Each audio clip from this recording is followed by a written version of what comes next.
on aasta 2025. Kõik need ratturid, kes on tulnud tänase Jüri võitlemaks Eesti meistrivõistluste medalite nimel. Kerge närv on sees, aga panna on vaja. Võistluse ajal saab aru, kas jalg on hea või mitte. Ma arvan, et see on jõurada ja jõudu mul peaks olema, nii et... Ja, et Jumal on nii palju andnud, et saab nii palju sõita seda Eestikaid ja jahti seda tiitlit teha.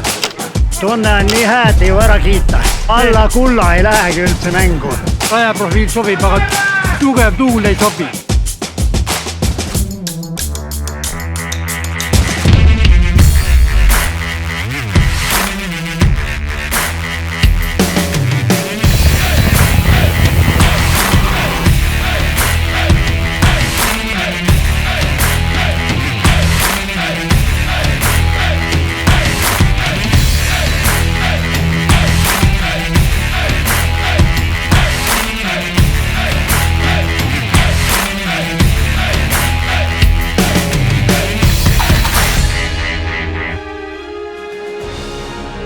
Jalgrattas sõita on väga lihtne, ainult mida kiirem sõidad, seda parem oled.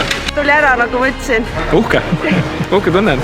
Ma olin jah väga täpselt vaadanud, kus poolt on tuul ja ma olin trennis väga palju simuleerinud kõik, et ma juba teadsin, kuidas ma sõitma pean ja eraldi start on siuke, et kui sa lähed oma puhvrist natukese üles, siis enam ära ei taasta. Ja mul on see tunnetus on nagu väga hästi käes, et see nagu aitas väga palju. Isegi väga uhke tunne. Mul on juba arvestus šassis mitu võitu ta korjanud Eesti omadel. Kõik töö, mida siin viimasel nädalal teinud oleme ja raja peal vaadanud kõike on kullaks tulnud ja nüüd on väga hea tunne.